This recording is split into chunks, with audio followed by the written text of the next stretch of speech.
welcome. Welcome everyone in Vilnius. Welcome to this NRI Assembly, which is a tradition, meanwhile, that we gather as much as possible the national European IGFs within the framework of EuroDIG, and it's heartwarmingly to see that the room is already full, not full, but at least there are quite a number of people who found their way to this session. Thank you very much. Can I ask for the presentation on the screen, please? Not the presentation, it's actually just the website that I would like to show. It's still a fact that a very big number of national and regional IGFs are existing within the European continent. Meanwhile, there are also other continents like Africa where are really quite a number of NRIs existing. But I think Europe was one of the first who, right after the global IGF was established, starting to establish national initiatives as well. And we have here marked on our EuroDIG website whom they are. Not every NRI is active every year. Some NRIs are pausing. Some are not active anymore, but there are also still new NRIs that are emerging, and this is one of the topics that we would like to discuss today. Then we would also like to discuss one of the challenges that every NRI, as far as I talk to them, has identified, which is how to best engage the national government, how to convince them to take an active role, how to really convince them to listen to the outcomes of a multi-stakeholder process.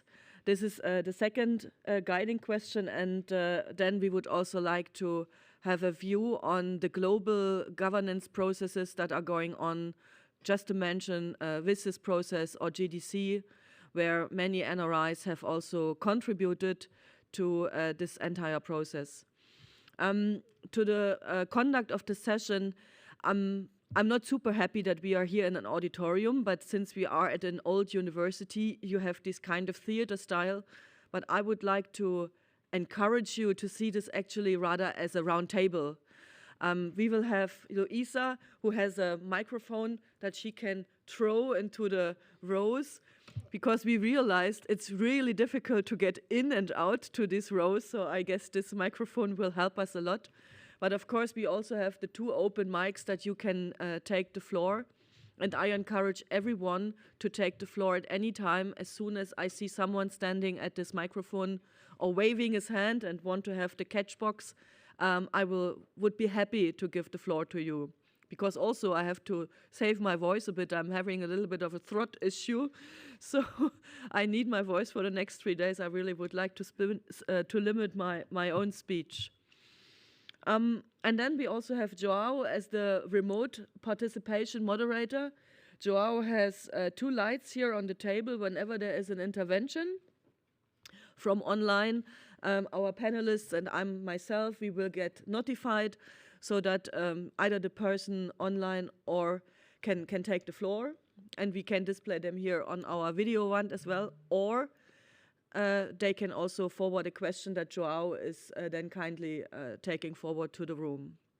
So without further ado, I'm very happy that also Carol Roach, the MAG chair, agreed to address this audience.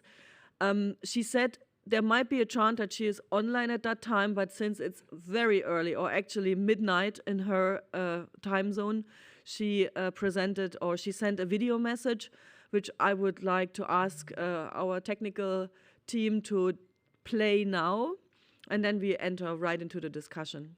So Carol Roach on the screen, please.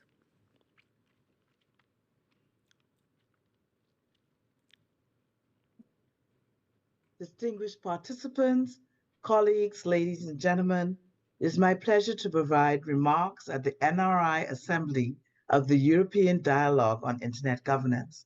I am Carol Roach from the Cabinet Office of the Bahamas and the chair of the UN Internet Governance Forum Multi-Stakeholder Advisory Group, or the MIG. Before my appointment as a chair, I've been active in the IGF for years. And as someone coming from a small island development state, I am also a strong advocate for digital transformation for economic and social development. Digital technologies offer great potential to address the most relentless challenges. Technology is here to stay, and we must look at it as an asset that is an integral part of our daily routines, no matter where a person stands socially or economically.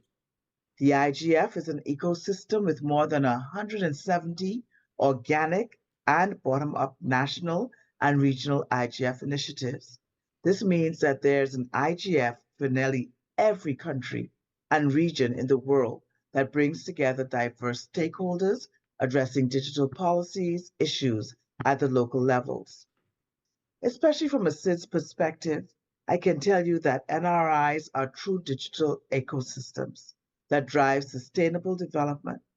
Over the years, they brought experts from all stakeholder groups who support policymakers in making informed decisions.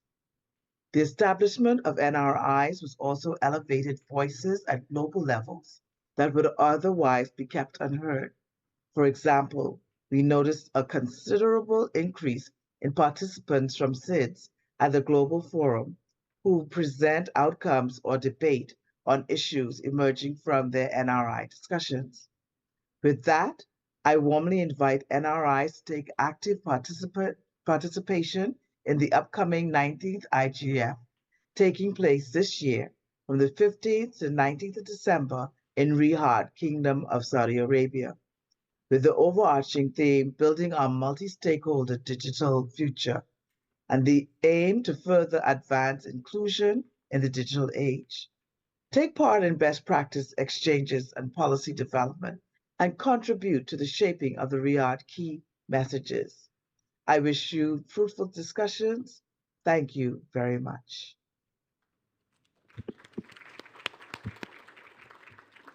Thank you, Carol, and in case you are listening to us, you are most welcome. Without further ado, I would enter into the first topic, which is the establishment of new national and regional IGFs, and we have actually two good examples sitting here on the stage. One is Natalia. Natalia is a really good example for the sustainability of the youth program that we are doing here. We have quite a number of EuroDIG participants sitting here in the auditorium. Natalia was a fellow last year, and she realized that in her country, in Czech Republic, actually there was no NRI existing so far. So immediately after EuroDIG, she took the initiative and founded one, and now she's here. And the Czech IGF is just about to emerge. So Natalia, I would like to ask you to share your experiences and also invite you to use that opportunity here to get in an exchange with the established or with the long existing ones in order to ask the questions that are at the moment bothering you, where you might want to get answers from. Over to you, Natalia. Thank you so much. Hello, everyone, and thank you so much for the nice words. It's indeed true. I joined as a youth digger, and I was here also with my colleague Selma Kaimakci, and one evening we were just joking around that, oh, it's such a shame that we don't have an NRI in Czech Republic. And someone was like, well, you should found one. We're like, well, we're just girls, we should probably not do that. But eventually, as we were thinking about this, we really realized that if we really want a change and if we really want something to happen in Czech Republic, where discussions surrounding IGF are actually not a big topic and people usually don't care very much, and it's an ongoing challenge to really talk to government and tell them that this is seriously very important to have such discussions, we realized that if we don't do this, then probably no one else will. So at the end of last year, we actually decided to start the initiative, and we, until this day, did one webinar on the celebration of girls in ICT, in collaboration also with Kenyan initiative that is educating women and girls in tech.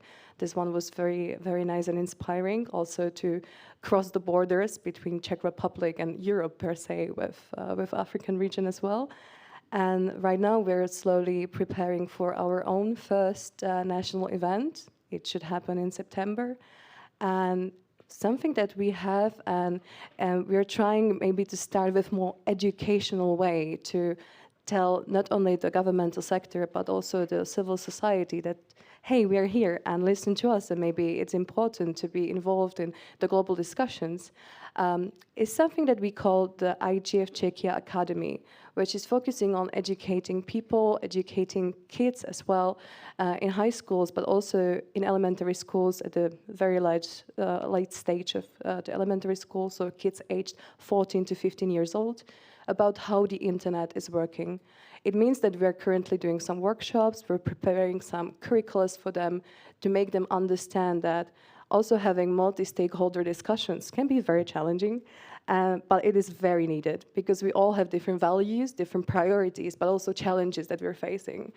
So just to maybe conclude, at this moment, I am part of the Early Career Fellowship at Internet Society, and I joined with the project of IGF Czechia Academy. So also with the help of the community from Internet Society, we're trying to really boost the workshops we're providing in Czech Republic, and I just hope to see more of such educative initiatives also in other NRIs, because it seems to be working, and there's nothing wrong to start bottom up if you really want a change in your country.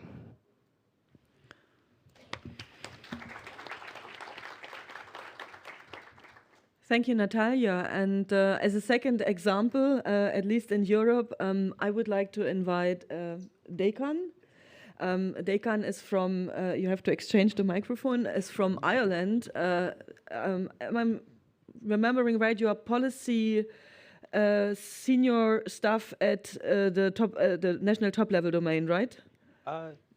Yes, hi, so my name is Declan. I'm a policy officer with the .ie domain registry, so the country code top-level domain. I'm also suppose the coordinator now for the Ireland IGF.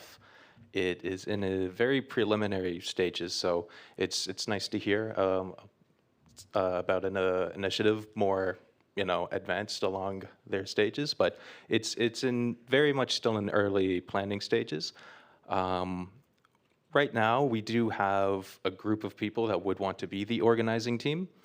It was very much an easy sell. We have kind of a similar story where we just kind of at .ie realized that we don't have an NRI in Ireland, but it was somewhat surprising to us because Ireland has a very robust community of internet stakeholders.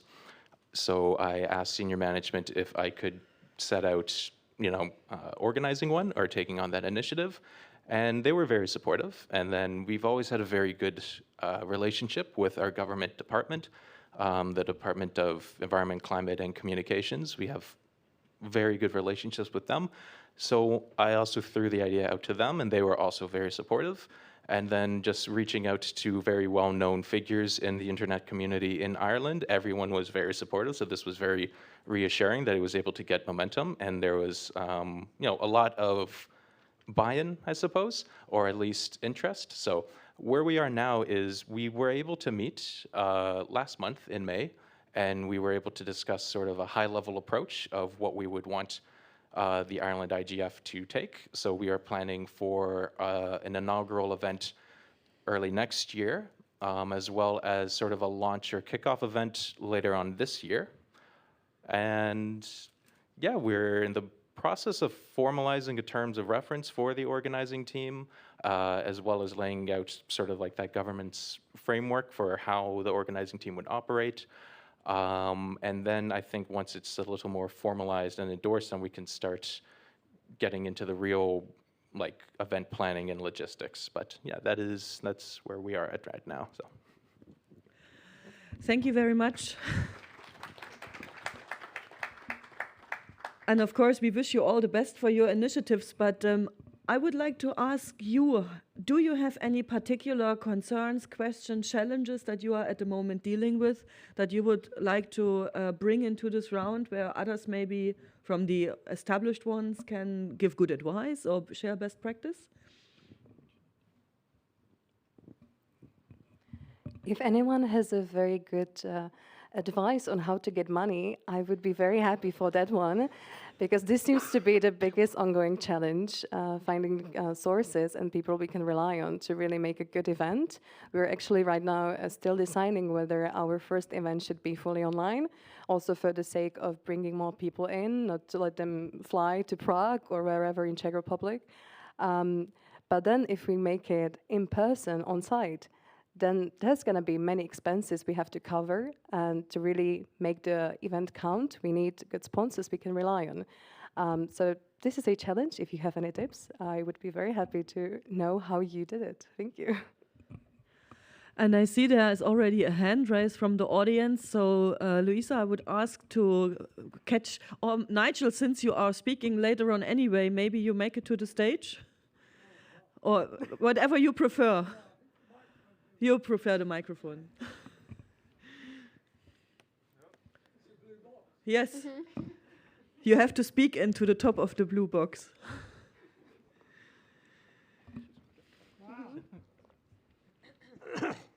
Hello. Hello. Sorry, yes, good afternoon. Sorry, good morning. I'm Nigel Hickson from the Department of Innovation, Science and Technology in the UK. Oh, nearer. And it's always a delight to be at EuroDIG, and especially in this lovely city of Vilnius. No, I just wanted to very briefly respond. It's fantastic that we're having new NRIs. It's always great to hear. So, just two very brief points. First of all, Declan, in terms of Ireland, if you need any assistance on locating various people, we've got obviously very good working relationships in Ireland. We have a UK IGF. By the way, on your map, I didn't see the UK with a flag. Is that because after we got turfed out of the European... Oh no, we left. No, this is honestly missing, true. Oh. Maybe because it was silent for a while, it was taken out and not established, re-established. Well, I'm shocked. And, we have to change that, definitely. Yeah. I'll have to go home early. No, so we have an active UK IGF, and I could put you in touch, Declan, with the folks in London, and I'm sure we might be able to help you in various ways. But it's a fantastic initiative. And but in answer to your question on funding, yeah, I mean, funding is, I think, a perennial problem. In the UK, we're lucky we have a sponsor in our .uk registry. I know in Ireland, you might also have approached those folks. I mean, usually the country code registry is quite generous in these areas.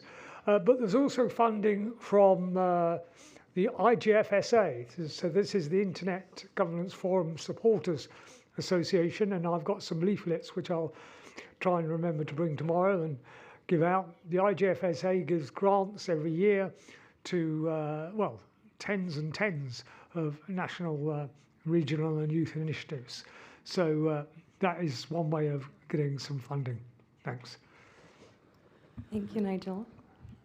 There was a hand raise in the row. Oh, hand it back. This is a question out of curiosity. So the European Commission provided small funds for smaller initiatives like yours, so-called SURF, to all European countries. In the Czech Republic, it would be located at the Office of the Government of Czech Republic, Section for European Affairs in Prague. And I was just wondering to also understand if these projects are actually viable and actually functioning for issues like you, which I applaud you. If you had any contact with European funding, if this is going or not going well. The application is ending in September.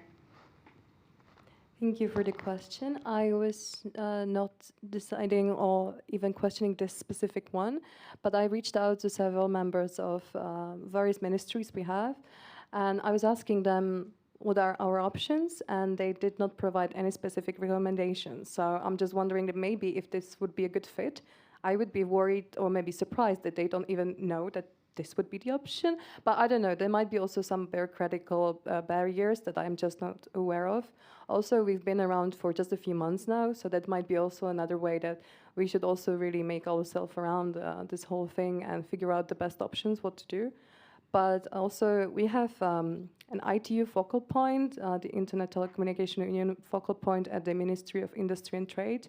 And we already have a few people that are supporting us, but it's more like individual people showing their sympathies. So we really need to work more on the opportunities we have. But thank you so much for bringing this up. There's also a lot of homework for me as well. Every day to search where we can find some possibilities. But thank you for asking. There's another hand raise in the front row. It's Jacques Beglinger.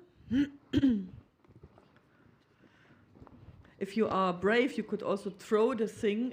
It's made for throwing it across the room, so. Hello, my name is Jacques Beglinger. I'm co-chair of the Swiss IGF. And just on finances, well, Switzerland didn't get any money from the EU, naturally, since being outside.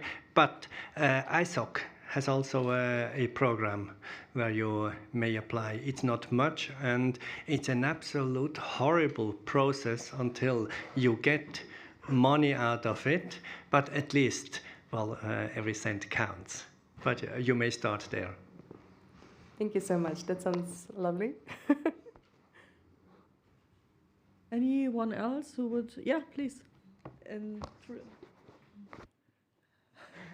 Hello, my name is Anastasia Apatek and I'm from Ukraine. I also lived 3 months in Prague in Czech Republic, and I work in online safety area, and I really understand like how it's hard times in my country, and like how it's really hard situation with like fundraising about like digital topics in different countries. In my country, we educate maybe more than 1.5 million people basic digital security skills, and we also like engage youth into different like online and offline events. We also like build an online platform for educating people by basic digital security skills named CyberGate.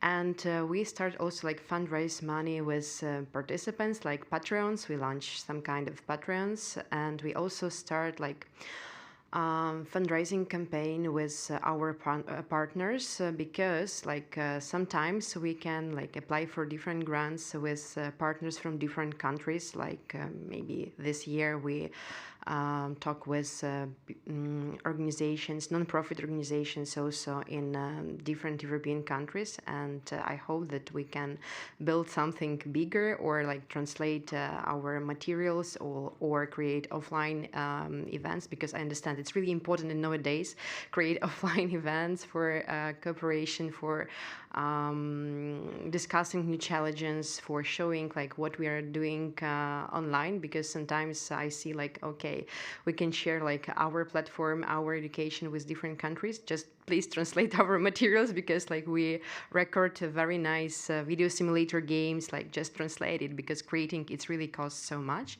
It's one point. And next point is also communication with business association, like IT communities. Sometimes they have like charity foundations or like charity departments which can help with contacts, with speakers, sometimes with locations, because you would talk about how to find a place for offline event. Usually if business have some like place for forums, they can share with you this location. And also like if you need any expert in Ukraine, if I can help you, or let's cooperate. So I'm very open for a partnership. Thank you so much. That's fantastic. And also the initiative sounds brilliant. So good luck to you too. And also like on this note, I just want to highlight that also I'm very careful when it comes to those partners as well, if they want to push their agenda or maybe the ideology, because I can imagine that once they give you, especially consider it a big amount of money, then they might expect something back in the sense. And we really need to highlight all the time that this should be multi-stakeholder. We should not really interfere in this sense. So there's another layer where we can be very cautious about who we bring on board. Okay, so I think these are quite some good ideas just to share the regional perspective. It's not that EuroDIG has not to struggle with funds. Indeed, we have, and we all know that in Europe at the moment it's in particular a big challenge. Prices are skyrocketing and donations are going down because Europe has some challenges to deal with at the moment where a lot of money has to go into it. We found over the past years after the pandemic that cooperating with universities is a really good thing. You save a lot on the venue cost because everything is there, everything is built in. The technical infrastructure, for instance, it's much cheaper than renting a conference center and going there and putting everything there. So this is really an advice I can wholeheartedly give to everyone. Go to universities because also there you have the opportunity to connect with the next generation more easily. That's also a big advantage. And then, of course, the technical community, in particular the European CCTLDs, are really the biggest donor to our regional IGF. And I would really, really thank for them because without them, EuroDIG wouldn't exist. EuroDIG could not continue. They are really giving the biggest portion of funds. I would wish that we had more governmental support. We have only, in our case, from a regional IGF, 2 governments, which are even not EU, but Europe, which is the UK and which is Switzerland. And since we are not asking for big money, but for little money, 10,000, 20,000 euros, that would be more than enough. And I think this is a sum almost every government could afford, and this would actually save us and also save the national IGFs to move forward. We will discuss later the importance of national IGFs also within the framework of the global processes, GDC, etc. But since I mentioned governments already, can I ask you, how easy or how difficult was it for you to engage with the governments? Are you already in good contact with them? Is this rather a challenge? What is the situation in your NRIs?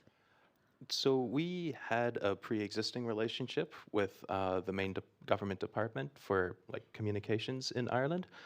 We already had a multi-stakeholder policy advisory committee for .ie that the government kind of sits on in a non-voting, in an ex officio role, I suppose.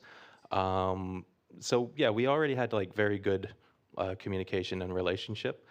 So the main contact, I suppose, when I reached out to them with this idea, they were very enthusiastic about it, and there was just immediate buy-in on their part, and they immediately offered their support to help set it up. So that was very positive for us because my understanding is that's not always the relationship that other IGFs have with their government. So yeah, I feel very fortunate that we already had that very positive relationship with them.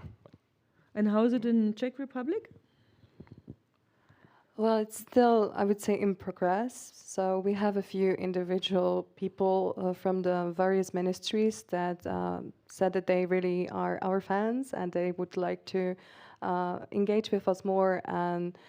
But it's not just up to them. So there are still some barriers and challenges to discuss further. But I would say that this is like a first step, and we are still trying to reach out to multiple people. We also have a new ministry on the, let's say, digitalization of the country, and they're also very much keen to cooperate, but the discussions tend to be postponed, but you know how it is, people get to be very busy. But I think that with every other month it's getting better and better, but it's still something in progress. But we're trying to tell them, hey, we're here. We're also attending very important events, such as I was part of the Net Mundial in Sao Paulo in Brazil, and I was the only person from Czech Republic, and I guess that no one really knows. And the question is if they ever cared, and they should definitely do. So this is something, again, with the education, with really telling them how important this is, and they should really be in contact with us and cooperate. So I just really hope that in near future this will get even better and better. Okay.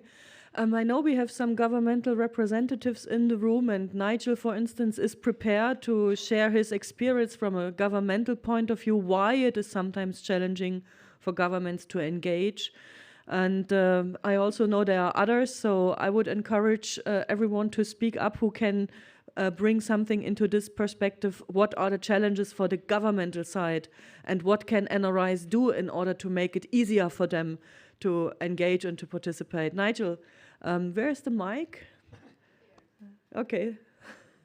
Oh, I'm glad no one threw it. Yes, thank you, Nigel Hickson here again. So, I wouldn't pretend there's a magic solution to involving governments, and having talked to people about forming national and youth IGFs since 2008 or whatever onwards, I know it can be a challenge. In Europe, it shouldn't be such a challenge as it is in some parts of the world. In some parts of the world, the governments are, I wouldn't say hostile, that might be the wrong word, but governments often, in some cases, don't believe that civil society or business or academia really has a role in these issues. So it's quite difficult from a philosophical point of view or cultural or political point of view to sort of work with stakeholders in forming national IGFs. But we've seen it happen in many different countries where thanks to the tenacity and ambition and enthusiasm of civil society and the technical community and business, they've overcome these difficulties. I would say in Europe, it's a case, and Declan mentioned this, of going to see the government, quite early in the day and discussing what you're planning to do. Now, it's not easy. The government's got lots and lots of priorities and et cetera, but generally, a civil servant should give you, 20 minutes of their time. I try about half an hour because I talk too much. But, civil servants, we're here to serve not just the government in our countries, but we're here to, ensure that government policies are carried out throughout the country. And if a government believes in anything, it should believe in working with stakeholders in the community to further objectives such as an open internet, etc. So go and see the government, tell them what your plans are. Don't go along and say we need this amount of money on the table, but go along, tell them the plans, give them the rough estimates for when the event's going to take place, how much it's going to cost. Governments might be in a position to know people that might be able to fund you. They'll obviously be able to refer you to particular sort of sources of funding, such as the National Country Code, but you might have approached those already. And, try and get someone from government to come along. Don't just, don't go along to government and say, these are our plans, it's a stakeholder event. We're going to have debates on how dreadful the government policy on X is. So if you want to come along, please do.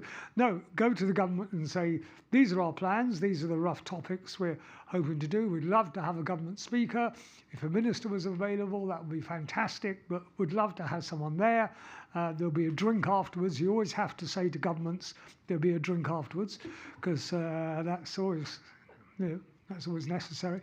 So be very open and try and involve the government in your in your planning. Don't assume that the government will take on a planning role themselves, but invite them along if they want to come to the planning committees or to the steering committee or whatever you have, and form that collaborative relationship.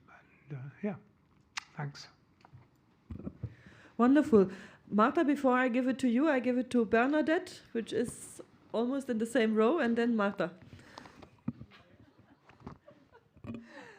Thank you very much. Good morning. My name is Bernadette Lewis, and I'm the Secretary General of the Commonwealth Telecommunications Organization. And one of the things, I'm speaking from the point of view of developing countries and small island developing states.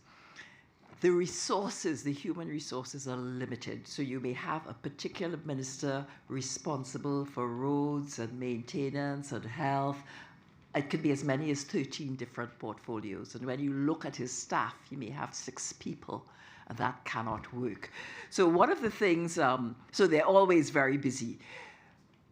When we started internet governance in the Caribbean, it was a very difficult start, very difficult to get things moving. But then what we started doing was having special fora for ministers, where we explained the internet, its resources, the technology, in the context of what is important to a minister. And what is important to a minister? He wants to get re-elected the next time. Yeah? Yes? So you have to know what buttons to push, what is of interest, and explain the ecosystem and what needs to happen in the context of what is important to ministers. And we had our first ministerial outreach a few years after we established the Internet Governance Forum, and the ministers were there. And when we explained the value of the CCTLD and whatever it was we explained it, they were sold. So that was very important. And you started seeing them coming to more and more of our activities. I think the fact, and that sort of outreach, it has to be very carefully construed and delivered so that you really hook the ministers. Unfortunately, there could be a high turnover of the ministers. So this is not a one and done thing. You have to keep that program of ministerial engagement going.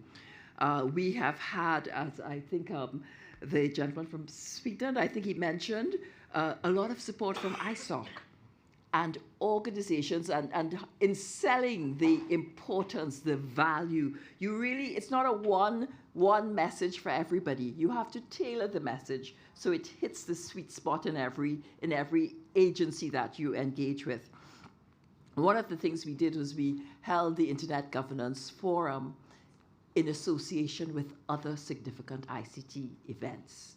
Yeah, so it was never the IGF by itself. It was always held with something that you knew it was going to bring a lot of people, and they stay on. So that certainly helps. And you'd be surprised at where support could come from. Yes, every little bit counts. I remember we had an engagement, and a local bakery sponsored, because we took the time to explain to them why this is important and so on and so forth. And, you know, they just bought into it. But the message is important. As I said, it's not a one message for everybody. You have to craft that message in a way that grabs the attention and the interest of the audience.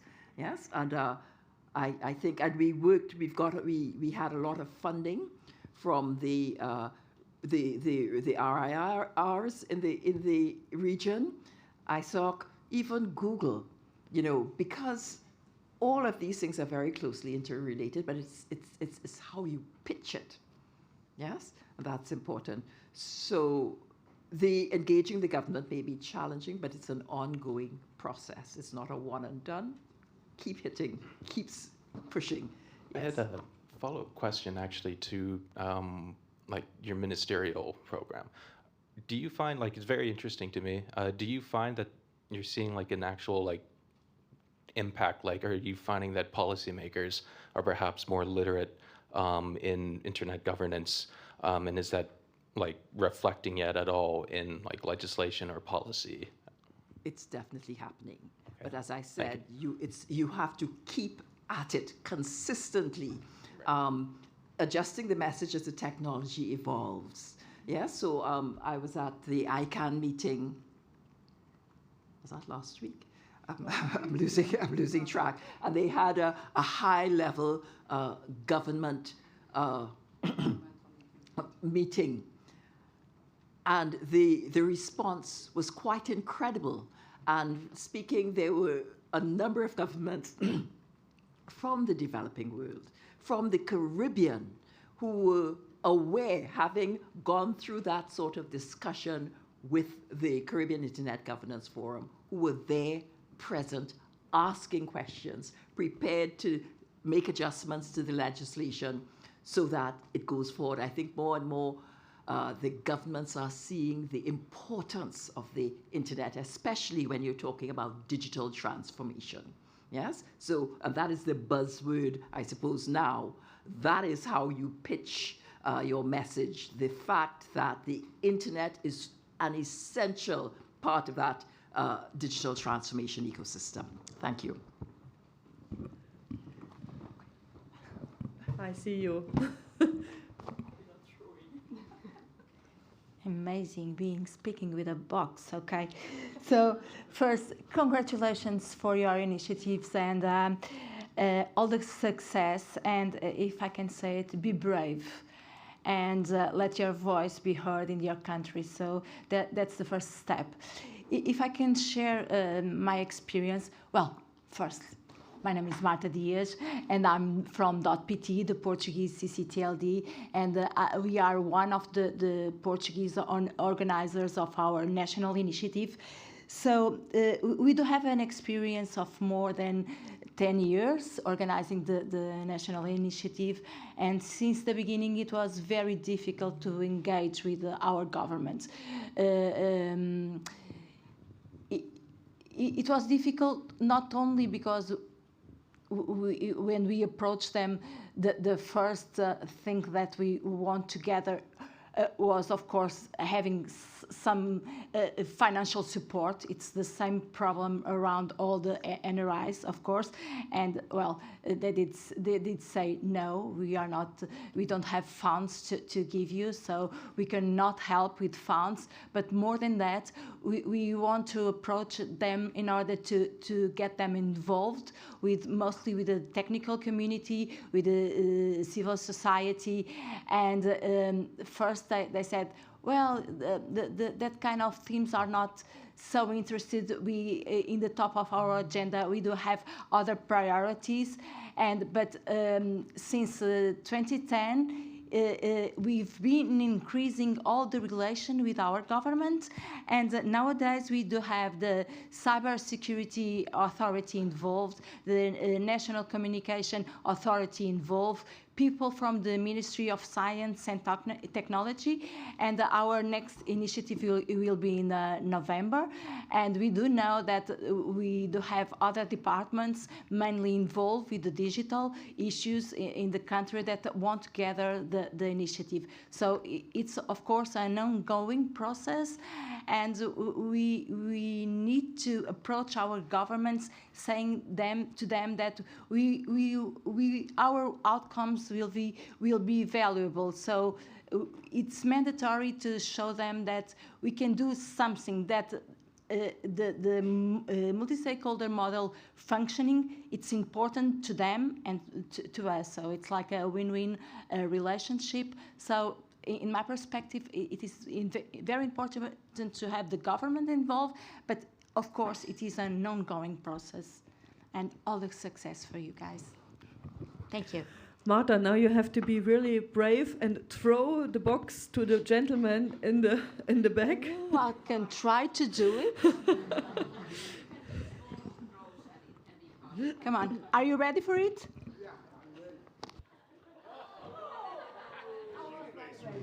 I'm sorry.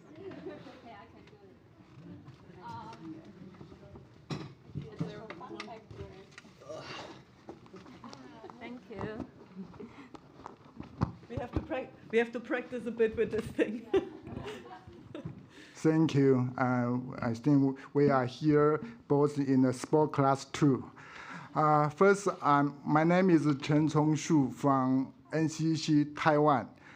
What is NCC? The National Communication Commission, the regulator of Taiwan. Here I have two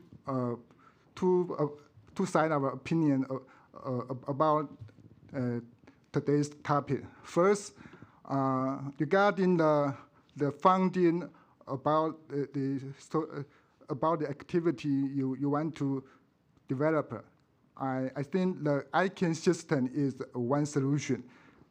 Just as the lady said, in Taiwan we have one example that if one group or society group want to hold some meeting about this topic, we can suggest that they get contact with the country code registry, because they have many programs regarding the reaching out policy about the ICANN. So it's the one of the solution you can choose. My second part of opinion is that I think the participant in this audience, most among them, the government participant is minority, but we are just the one representative of our government.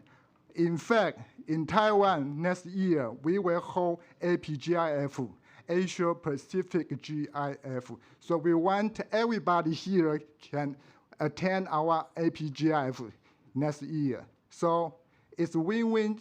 It's a win-win solution for non-government and the government to approach this topic. Thank you. Thank you very much. There are two more hands raised behind you, and then Uriel, you pass it behind you, and then I would like to finish this segment because there's one more segment to come, and also hopefully Cheng and Tai will arrive. He's not here in the room yet, no. But Uriel, you have the floor. Thank you. Yrjö Länsipuro from Finland. Good morning. Our IGF, Finnish IGF, or as we call it, Finnish Internet Forum, was started 2010, and it had there's a relevance actually, where in Vilnius now it was started when after the IGF had been in Vilnius, and we got actually some of the IGF luminaries to attend the first Finnish Internet Forum when they were on their way back from the Vilnius IGF. Anyway, what I wanted to say about the theme is that we talk about reaching out to governments, but don't forget parliaments. Parliaments are actually, they legislate about these things we care about. And in our case, we managed to develop the Finnish IGF as a sort of partnership or even joint venture with a couple of committees of the parliament.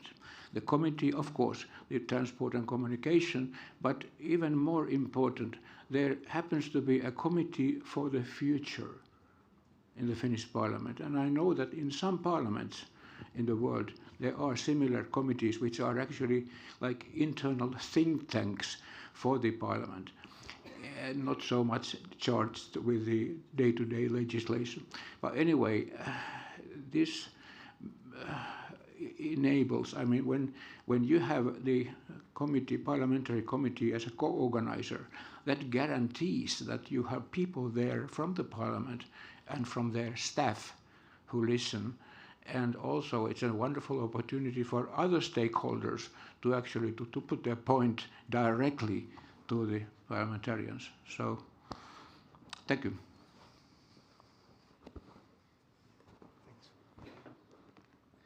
Hi, thank you. Riccardo Nanni here.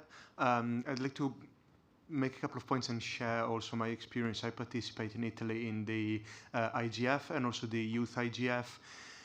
What we found very useful in terms of support was not just sponsorship and money, which of course gives you a lot more autonomy, but also in-kind donations. For several years when we did online events during COVID, ICANN was providing us with basically free access to the advanced versions of Zoom, and that saved us a lot of costs and allowed us the infrastructure to run our event. On the other hand, what we are still struggling with is generational change, as in when you set up a youth initiative, for example, the time people can spend and dedicate to the initiative changes from year to year, because maybe one year you're a student, next year you're a worker in some big multinational, and you don't have all the spare time you had the previous year, and it's difficult to find new people coming on board. So I was wondering if in your initiatives you guys had to struggle with this kind of either generational change or change in participation that went up and down from one year to the next. And the other point instead was just a suggestion to look for in-kind donations in that sense. Thank you. Bola, anyone? Thank you very much, Ricardo. It should go back to the front now, because for the last segment, I'm very happy that we have Mark Cavell in the room, Mark Cavell is sharing the EuroDIG consultation processes on digital cooperation. It started back in 2019 when the high-level panel on digital cooperation was founded. And from that day, actually, EuroDIG was monitoring very closely this process. That led, of course, also to participation in the Global Digital Compact processes.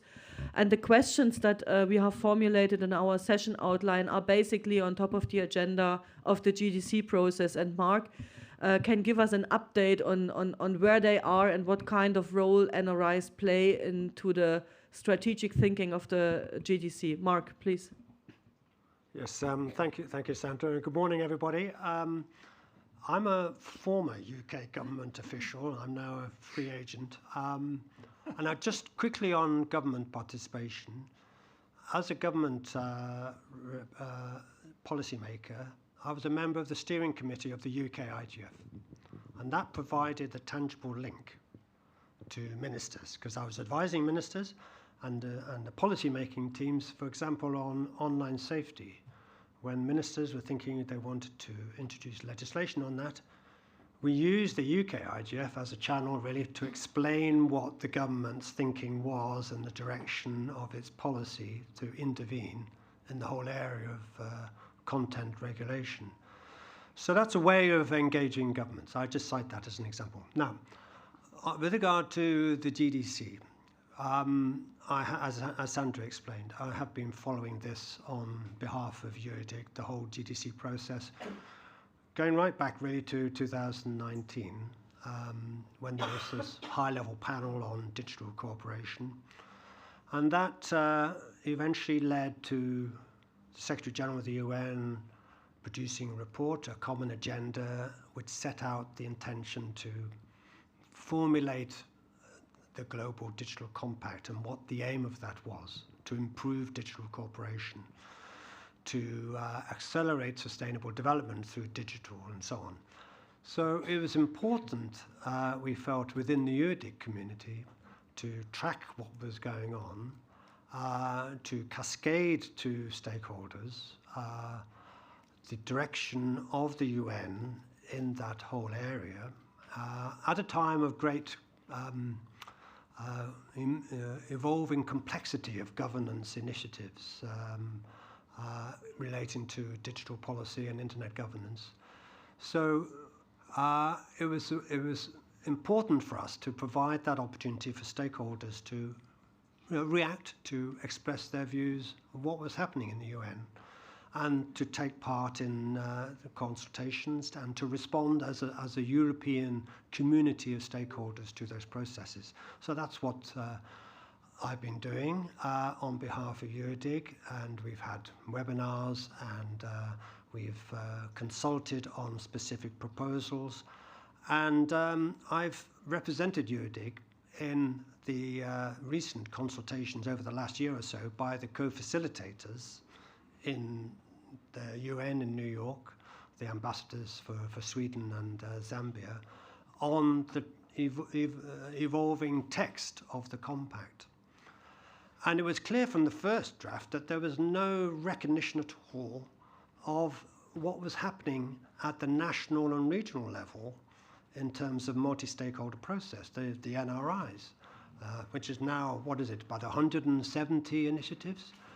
The zero draft, the first text to come out of New York, simply referred to the IGF, and it was clear that they needed their eyes opening to the fact that in the wake of the IGF being set up back in 2006, following the Tunis summit of the WSIS, there has been this proliferation of national and regional IGFs, and indeed the UK IGF is one of the, we claim it was the first actually. Well, France contests that, but we feel it was the first. I've had that argument so many times. Anyway, so I said to, there was a consultation with stakeholders. The GDC is primarily a multilateral intergovernmental process, but they have been holding consultations with non-government stakeholders. And I spoke about this. I said, don't forget that there are these national and regional IGFs who want to be participating in the whole GDC process.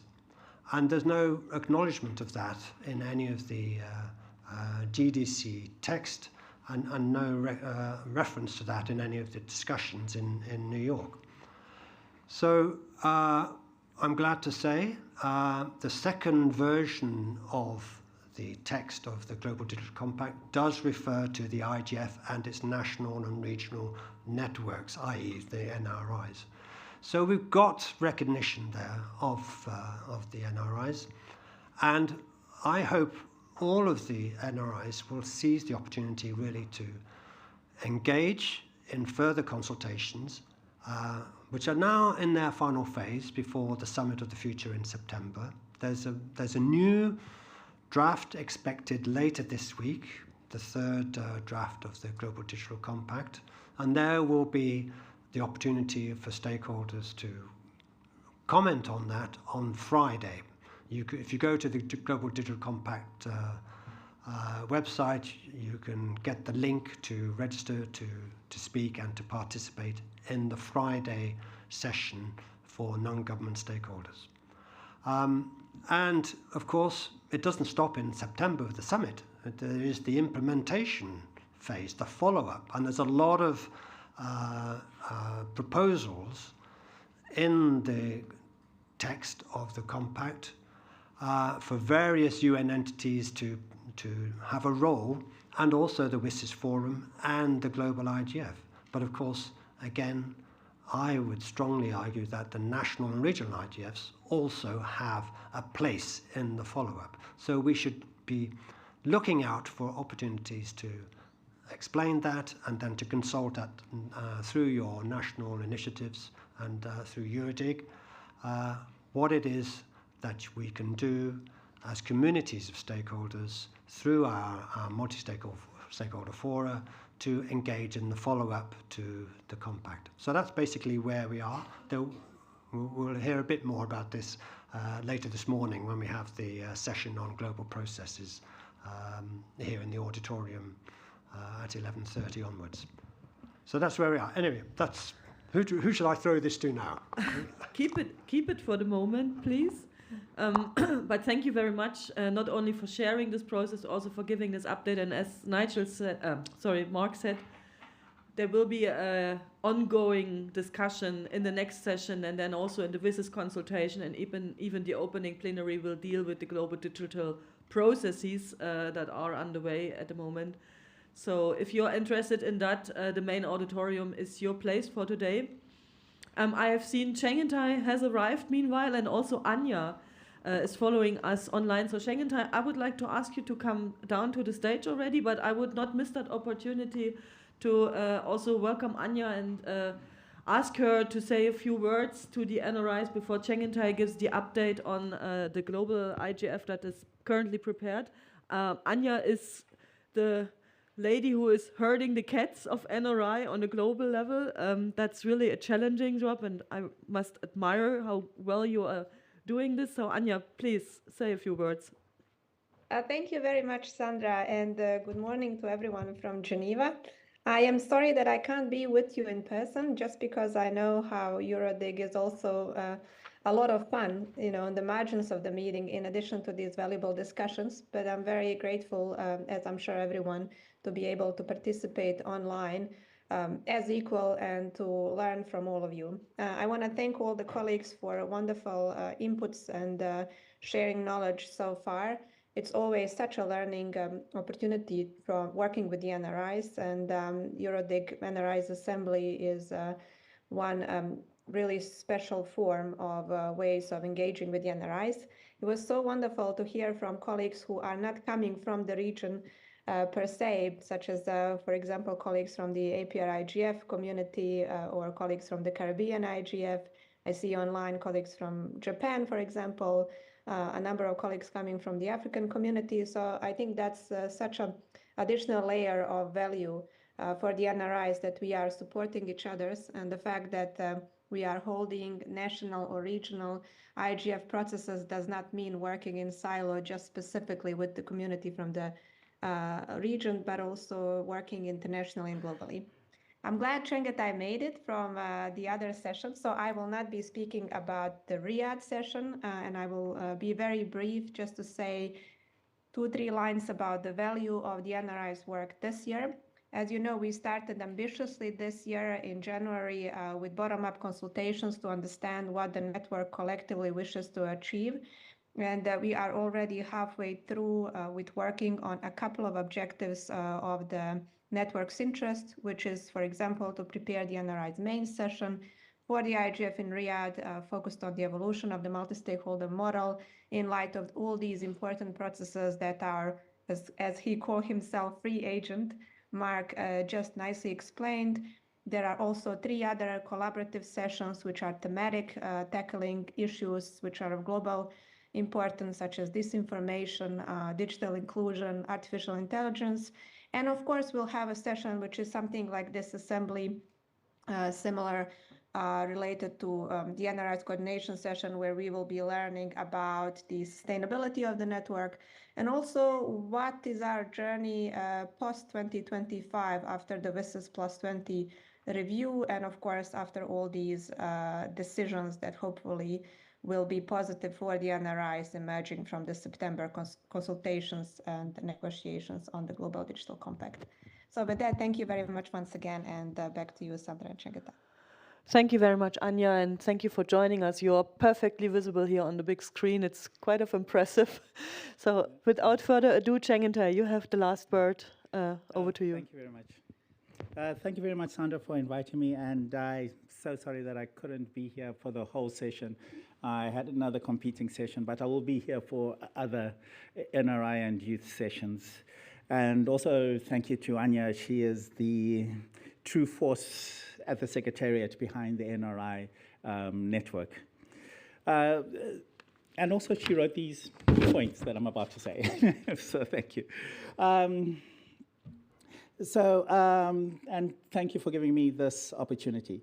As Carol, the MAG Chair, said, the importance of the NRI for a strong and inclusive global internet governance ecosystem cannot be overstated.